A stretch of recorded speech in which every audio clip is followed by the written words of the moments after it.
we're going to do a quick review on what Colin Cowherd had to say, and also try to take Q&A. We're going to listen to some other topics too as well as it relates to the Dallas Cowboys, man. I really appreciate each and every last one of you guys. You guys know how it goes, man. One way or another. Let's get this thing going. Let's get the party going. I'm here for you guys for at least about, I would say, minimum of maybe 40 minutes or so, or longer, until time permits, as they say. But as I get everything together, man, shout out to everybody. Thank you guys for letting me hit 30,000. It would not be if it wasn't for you guys, and that's what it's all about, man. I really appreciate everybody. Shout out to, I think it's TEDMPCB, the first person that's in this chat box, man. Salute. Thank you, man, for tuning in all together, man. Let me see if I can also get you guys going on this aspect. Just think about this along, guys. This team, this football team, everything that we need to have out here is 1,000% going the right way to me personally. It's going the right way. And let me see if I can go here. I forgot to do one other thing, man. Guys, don't forget to join the notification squad. That shows that you guys are here around doing this thing. And also don't forget to as well, let me see if I can pull this thing around. Give me a few seconds. We're gonna jump right on into this thing. Having a little technical difficulties with this. I forgot to close out this other deal, but just bear with me, man. Bear with the law. But we're going to talk about this Colin Cowherd concerns. I know you guys may have already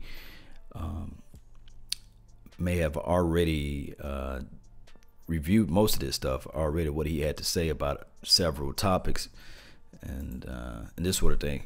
Dog, I can't find that link. Jesus. All right. Murphy Law, got to give a shout out to Murphy Law. He's always in this thing too as well. Murphy always in this thing, and I can't find out where this link at.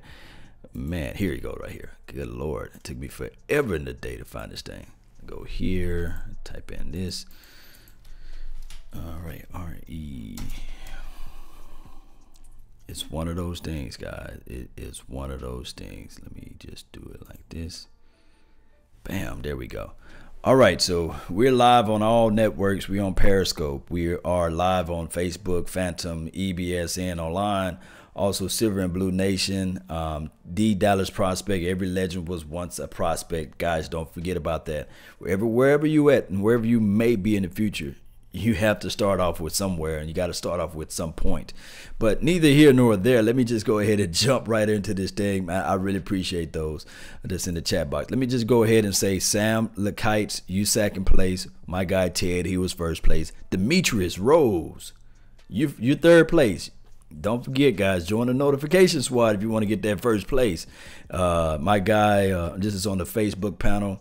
Michael Winchester, you first place, and Tavares. Guys, if you're on the Facebook, you got to join the Law Nation's page if you want to have your comment read out loud, or if you want me to review your information. I'm trying to figure out a way to see the Phantoms and the EBSN, and as well as the Silver and Blue and Big Game James. I'm one-man operation, so I'm not able to read your comments or read your shout-outs.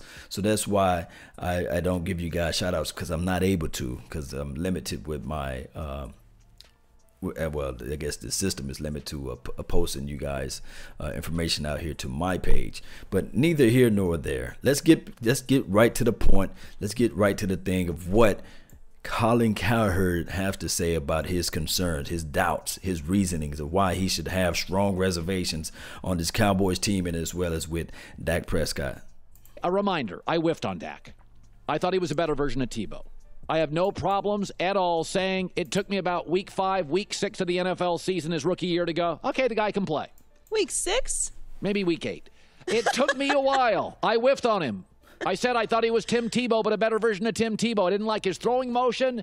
Little dink and Dak didn't blow me away initially. In the end, he had a great old line, Ezekiel Elliott, play action stuff. But I buy in because I think he's a leader, sturdy, mobile, smart. But when I read these stories, this is about the 28th in the last month that Dak is a concern for the Cowboys. Let me give you a list of Cowboy concerns. Okay, these are things that worry me about the Cowboys. Ezekiel Elliott can't stay out of trouble. His dad yesterday was leading the Urban Meyer rally. Oh, brother. Oh, brother. I'm worried about the whole Ezekiel Elliott family and immaturity. Number 2, Sean Lee's hamstring. What there's left of it. When he plays, their defense is good. When he doesn't, their defense is like, not good. And he gets hurt regularly. My third concern is their cornerback depth. They're young, so talented, weak at safety. I don't like their secondary, which is problematic because in the NFC you have Carson Wentz twice and now Alex Smith twice. And somebody's got to guard Odell Beckham. And there's Aaron Rodgers. And Kirk Cousins has great wide receivers. And the Rams have amazing offensive talent. And, oh, by the way, here comes Jimmy Garoppolo, and I don't like their secondary. The third thing that worries me, situational coaching. Jason Garrett doesn't call the offensive plays. Jason Garrett doesn't call the defensive plays. I like him. Coach. He's not Sean Payton. He's not Bill Belichick or Andy Reid. He's not Sean McVay. Oh, come on But I do worry situationally. I always feel like Belichick is making every big decision in games. With Jason Garrett, I don't know if he's making any. And finally, here's a Cowboy concern. Jason Witten, 15 years, safety valve, caught everything. Right. He's gone. And let me tell you something. Everybody pays attention to the deep threat. You know who quarterbacks throw more often to? Their safety valve. True that. Jason Witten has been 15 years of an insurance agency. He covered everything. Anytime it was a 3rd and 4, he knew where the first down marker was. You threw the ball in his catching radius. He caught it, got down, got to end zones. Everybody falls in love with wide receiver. Yeah, true. No, it's these safety valve guys. Julian Edelman for Tom Brady. I mean, don't get me wrong. The Randy Mosses are fun. They make it to the Hall of Fame. But it's that slot guy, that dependable tight end that you throw to and target 11 times and hopefully get to 7. Well, let me pause it right here. Shout out to Colin Cowherd for these reservations that he have on the America's team. Everybody should have those reservations, especially when you have yet to see a football game to matriculate through this year. But this is the thing. This is my counter rebuttal. How many Super Bowls do Jason Witten have? I mean, we can sit back and say we would miss Jason Witten. We would miss the other guys that's on this team, the Dez Bryants of the world. But how many Super Bowls do these guys have? None. So there's things out there that we can say to ourselves and say, okay, we will miss this guy. But no, Super Bowls are what count. Playoff wins are what count. How many playoff games do these guys have? What are their experience? And then even with you talking about the coaching philosophy, okay, Sean McVay had a wonderful, fantastic year. 1 year. But what's the rest of his resume looks like? How can we really say that the LA Rams is really going to blow everybody out the waters this year? We do know for sure they had last place scheduling. Yes, the offense looked promising for the LA Rams, but come on now. They have to prove it again, right?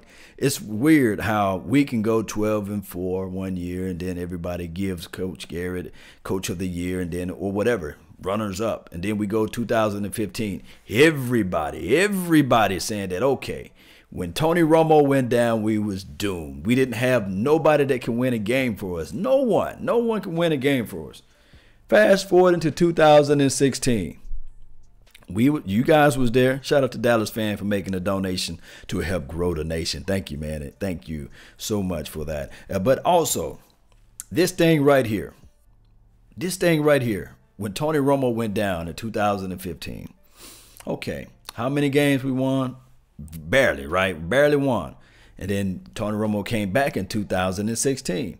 He got folded up like a pretzel, and they had to usher in the other quarterback, the guy that we really not going to mention, but the thing that everybody have concerns and worries about. So we went to another run, 13-3. But everybody forgot about 2015. I mean, I think Nietzsche said, do not spoil what you have by desiring the things that you don't have, because the thing that you do have was once something you dreamed of. Meaning that Dak Prescott was everything everybody could dream of in 2015. But yet we go through 1 year of 9-7, and everybody is saying the guy can't hit water if he fell off a boat, and everybody just got this amnesia, and they forgot all about 2015 when we had the Castles, the Whedon. I even had somebody that said that Brandon Whedon threw a better pass than Dak Prescott, and I'm sitting here saying that yes, you can say that. You can say that, but guess what? There are intangibles. Those are things that you just really can't touch and see. That's leadership that Colin Cowherd himself started off with. And if I craft this conversation, I speak on higher levels, then I miss some of you people. So I just sit back and I just let you guys talk and spit your epithets of nothing. You know what I mean? But neither here nor there. What I'm saying collectively, those intangibles, even going 9-7. Do you guys remember the last time the Cowboys went 2 consecutive years? I do know that we didn't go to the playoff last year. Oh, wow. Sue me. But still, don't you know how long it's been since we had 2 winning seasons back to back? Come on now. And we on the cusp, the precipice of trying to get to another winning season. And I collectively feel that we can get there. All we have to do, Cowboys Nation, is change the 80% mind to just jump on board and say, okay, maybe he's not the best thrower of the ball. Maybe he cannot just win the game all by himself.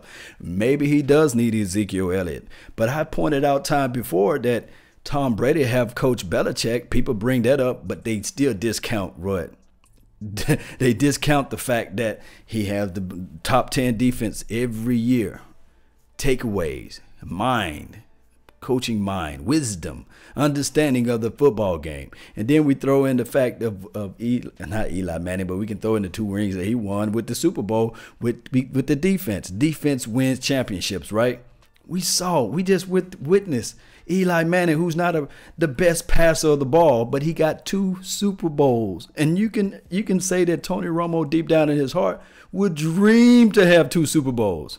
And he's far beyond an Eli Manning. You see what I'm saying? So it's not about who's the best passer of the ball. I remind you guys this right here. The New Orleans Saints went 3 consecutive years of 7-9. And not one major network, nobody ever said, hey, this coach, Sean Payton, that I know that people in this same chat box would say that he's light years ahead of Coach Garrett, right? He went 3 consecutive years of 7-9, 7-9, 7-9. And no one said anything about Coach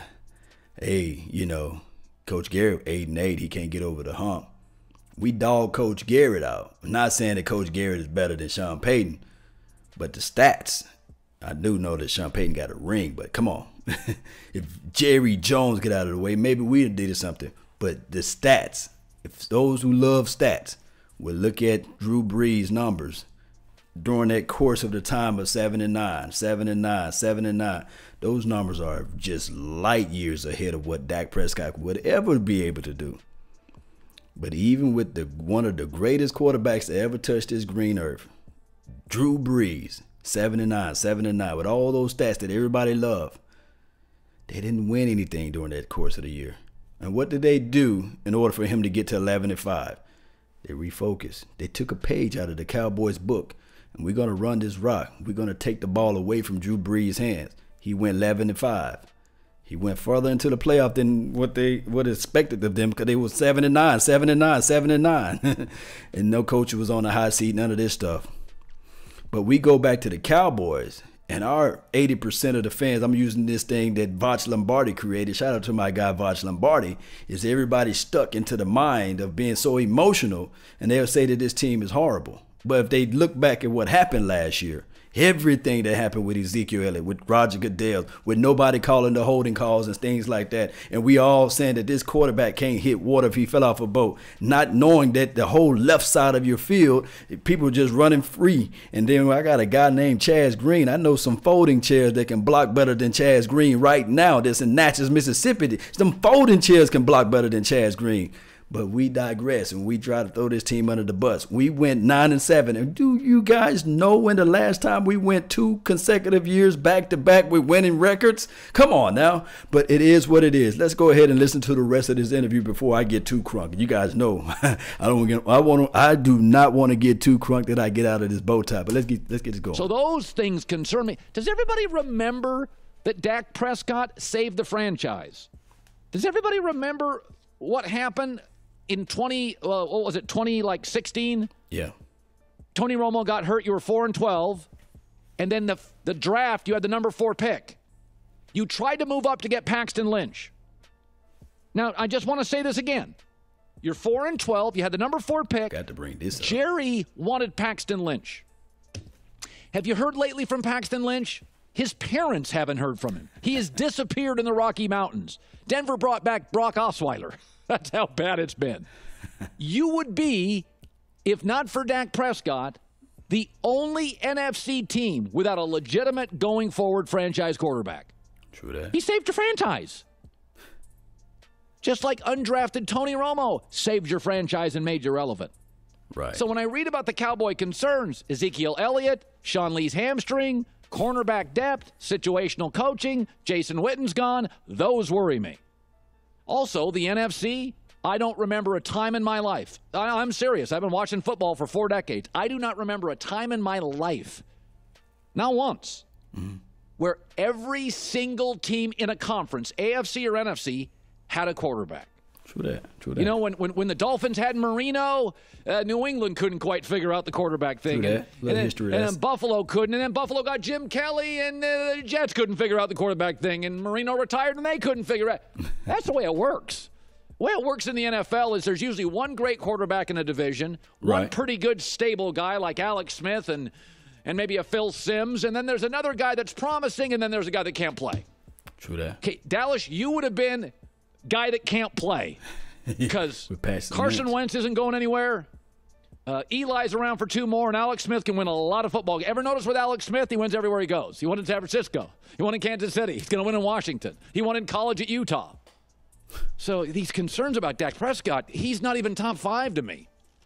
Right. Again, last 2 years, 22 wins. Only the Steelers and Patriots have more than Dallas. And that's with Jerry Jones making noise, Ezekiel making noise, injuries making noise, Dez making noise. They're going to be fine. Hi, everybody. Thanks for watching. Listen, guys. Listen, man. Listen. Here comes Jim.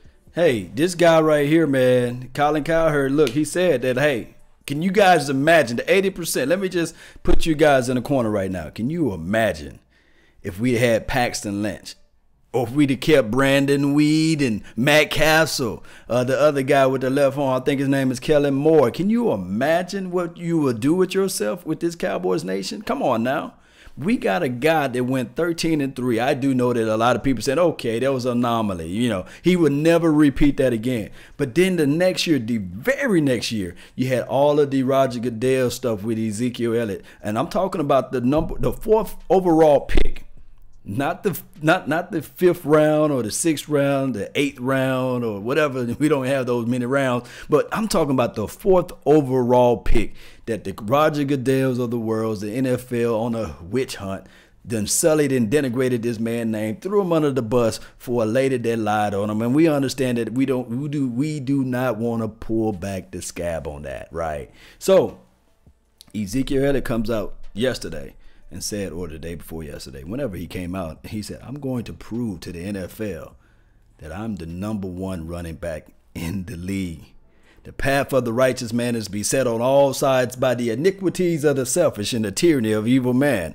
But blessed is he that is in the name of charity and goodwill shepherds the weak through the valley of darkness, for he is truly thy brother's keeper. That is Ezekiel Elliott.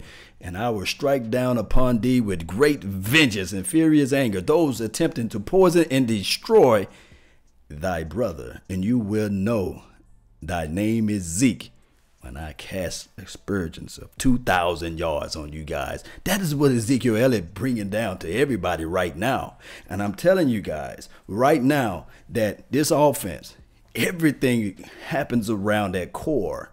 the core of the offensive line. Now that you got this guy, this young buck named Connor Williams, he's going to be on that left side, as well as Tyron Smith. He's finally healthy. And then on top of that, you couple in the fact that you have a healthy Ezekiel Elliott. Now he's going to bring the thunder. He's going to bring everything. He's going to be lit, live, and ready. And then I talk about Tavon Austin taking the top off the defense. He got a real big chip on his shoulder.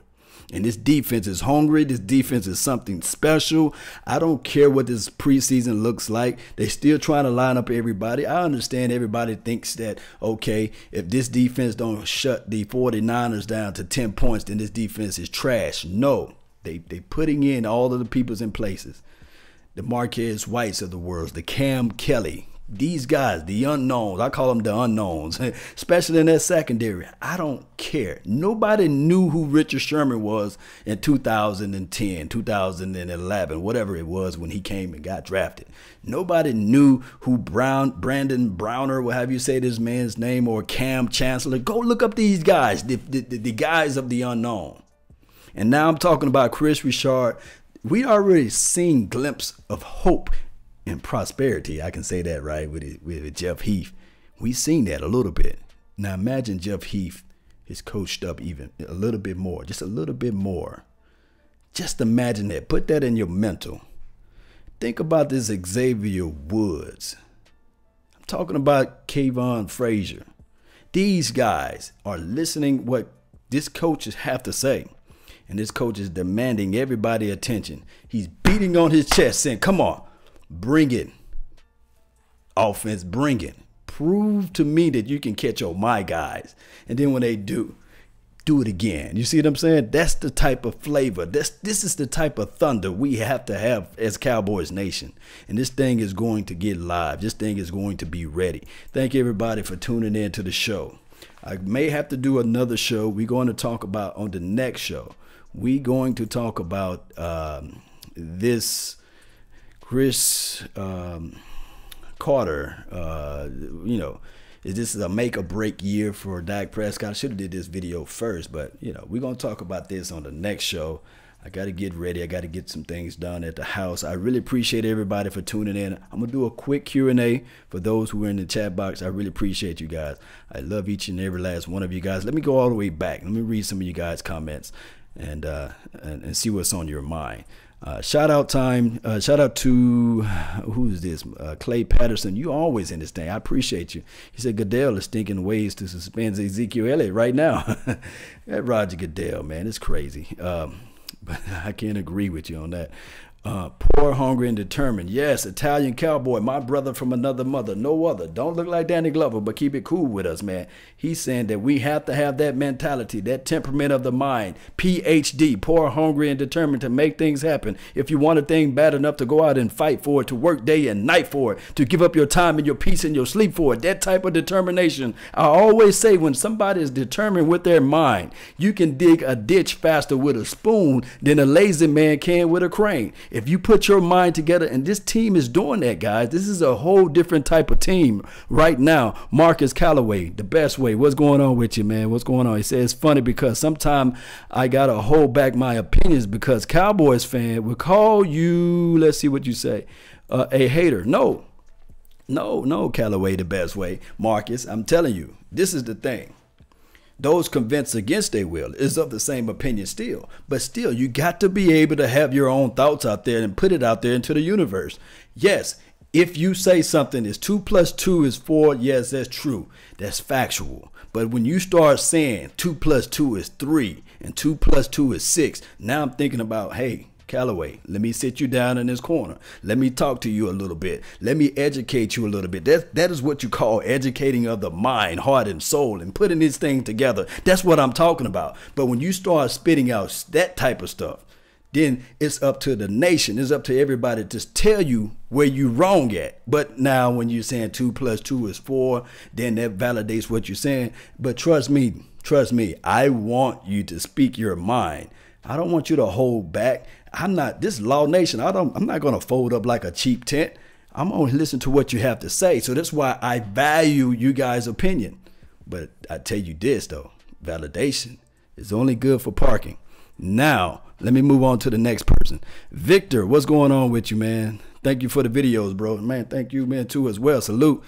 Spot on analyst, man. Thank you, Jamie. Thank you. Thank you for joining in, too, as well. Nate Brown. Hopefully, Jerry. I always got to say, I can't just say Jerry. I got to say Jerry Jones can get out of the way, basically. Yeah, I hope Jerry Jones can get out of the way.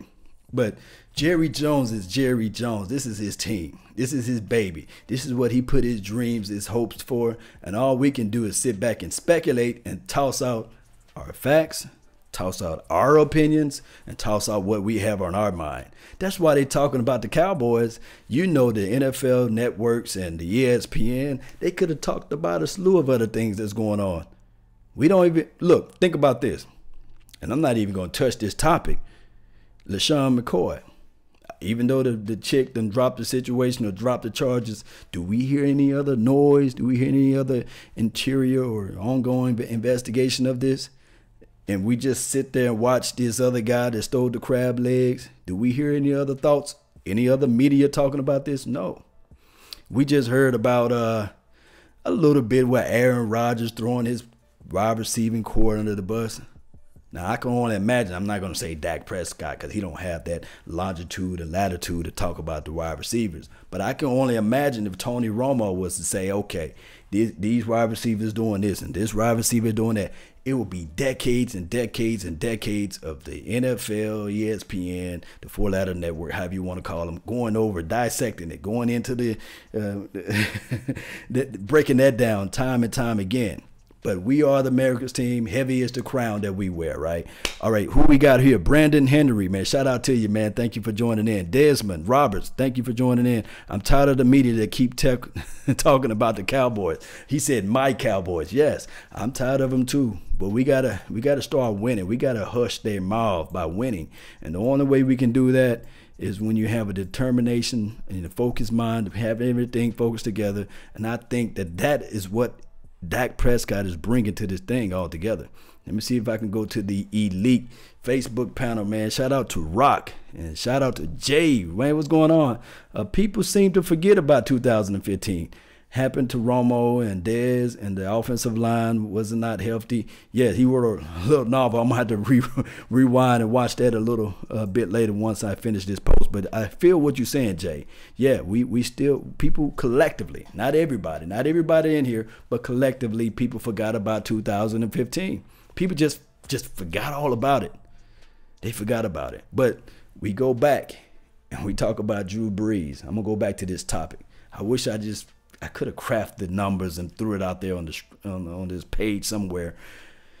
7-9, 7-9, 7-9, 3 times in a row. They realized that they was not winning. And if you look at Drew Brees' numbers, I'm talking about, man, the numbers itself will make you just say, hey, I want to make love to these numbers. They just that good. It's some beautiful numbers, man. I'm telling you, that's where you want your quarterback efficiency to be. But even at the optimum efficient level, and nobody can say this too, because they do have a Mark Ingram. I don't think that he's no snob. He can't sneeze at this running back. He's not no sus out there, man. The boy can run. So they had a running back, they had a legitimate wide receiver, and they had a stone cold nasty quarterback. And then on top of that, they had a Hall of Fame coach. That's what everybody's saying about Sean Payton. He's a Hall of Fame coach, right? Super Bowl winning coach. But they went 7-9, 7-9, 7-9, and all we hear about Cowboys Nation is 8-8, 8-8, 8-8. We hear it echoed throughout the world, and yet and still, I can only imagine if it was Dak Prescott to go 7-9 3 times in a row. Man, you guys would crucify this man and hang him upside down on the cross, regardless of what his numbers and stats would be. But no, we do not give our Cowboys quarterback that type of longitude and latitude. But we sit back and look at the New Orleans Saints and we look at what they've done, and they say, you know what? That Kamara, he's pretty good. Let's although they're not gonna have Ingram for the first 4 games, this team is still better because they do this or they do that. They got a winning Super Bowl coach. But yet, He went 7-9 several times and had to steal a page. I'm going to say had to steal a page from what the Cowboys were doing with the running game, minimizing the chances of this quarterback throwing the ball all the time, and let it be more balanced. Let's beef up this defense. Let's help out this quarterback.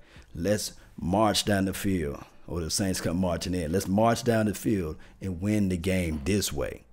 But when the Cowboys do it, we have every doubt the quarterback can't hit water, because we already saw, and I'm just filling you guys in, we already saw if the quarterback can hit water, it does not mean that you're going to win the game. 7-9. That quarterback can hit water, right? That quarterback can hit every target he can, but yet and still he went 7-9. What that speaks volume of is that it's not all on one player. It's not all on one person. It's not all on one coach. It's collectively using this team as a team. Unices. And when everybody works together in unices and everybody's speaking from the same hymnum or singing from the same hymnum or beating on the same drum, that's how you win in this National Football League. We see that time and time again. I hate to bring up Filthy, but everybody worked together. The running back, they worked together. It was 3 running back by committee. It was nobody beating on the chest saying I was open. Alshon Jefferson, he took his money and said, okay, I would be on the outside. He didn't get 1,000 yards. The other guy, he didn't get 1,000 yards. The tight ends, they had 2 tight ends. They didn't just have one guy that could run one button hook route, catch the ball and lay down. No, they had multiple people coming at them. And then their defense, they had a nasty front 4, rotational piece. Nobody said, hey, coach, I'm better than this guy. Put me in. Let me play the entire game. No. They knew how to rotate everybody in and out of this thing. And you win as a team. We see the Patriots. They win as a team. It may just be sometimes that Julian, how do you say this man, Elderman, or whatever you say this guy's name, he may have a show-out, breakout game. Then you have a Gronk. He have a nice, successful game. Then they figure out, once they shut off Gronk, then you have somebody that you never heard of. At the time, they had LeGarrette Blount. Then he had the Blount coming in. Then Blount, they put the Blount on the bench. Then they had this other guy coming in. That is how you win in the National Football League. This team should not just say to themselves, we're going to put everything on Dak Prescott, and it's up to Dak Prescott to win this game. No. I said before in closing that Dak Prescott, all you have to do is put him in his bus, and you support him. Ezekiel Elliott is the engine. The armor of this bus is this offensive line, the defense. They will be the wheels, because they're going to be the team. That's going to be the thing that get this thing to keep rolling. Getting off on third down. Although I can beat on my chest till I'm just crazy and die over here that this defense was 8th ranked overall, but we can argue the fact that those stats are just so false, because on third down defense, they didn't get off the ball. Third down defense, they were ranked 27. So I'm thinking, with my small, limited understanding of football, right? What I'm thinking is sarcastic for those. There's sarcasm for those who don't understand. But this is what I'm saying, is that Chris Richard, inch by inch, if you can improve on that third down efficiency, on 3rd and 10, if you don't have your guys lining up way back in 30 yards off the ball, if you have the guys playing up press, up tight, use that length, use what God gave you, that strength, and you crowd down and you say, get home, front 4, get home. That's all we want you to do. And if they get the first down, damn it, they had to earn every inch of this. But we're not giving you nothing. we seeing glimpses of this during training camp. We saw it through the OTAs. We're seeing that competitive mentality that this guy, Chris Richard, is putting on everybody, even Jordan Lewis. The days of the old are over. You know how Orlando Scandrick stayed on his team forever and a day? Because there was no real competition. As good as Jordan Lewis played last year, and we can say the PFL, Pro Football Focus, had this guy thrown to the least out of anybody in the NFL, or something like that. It had some gaudy numbers, right? Before Chris Richard came into the scene, that position would have been already etched in stone that that's Jordan Lewis' spot. But what Chris Richard is doing, and I'm not trying to pump up Chris Richard. What I'm saying is what he's doing collectively. He's saying, no, bruh, you got to earn every inch to get out there on the field. And we got Anthony Brown right now showing up and showing out. He's doing the assignments that I want him to play like. I do know that he got burned earlier, but he's playing how I want him to play. I want him to play man to man. I want him to play press. And if he get burned, damn it, he going to live to learn to play another down. This is what preseason is all about. This is what training camp is all about. And this is how we going to win, because we teaching everybody how to play aggressive, explode to the ball, react. And just get out there and hit somebody and play that tone and bring that down every Sunday, Monday, and Thursday. That's all the time I have for today, guys. I really, really, really thank you guys for yours. And remember, you're listening to Nothing But the Bass. Salute. I'm out. Let's jam on out, baby. Thank y'all for tuning in, man.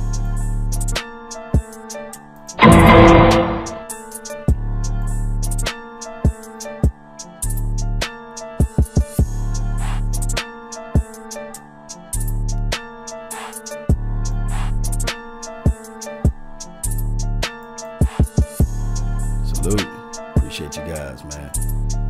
Don't forget to join the podcast, Law Nations, and then as well, hit the like button, subscribe to this account. Tell everybody the best thing you can do for me is just share this information. Get on the Twitter, get on MySpace, Twitch, share this stuff, man. Just help a brother out, man. Share this stuff, man. Let's get going. Peace.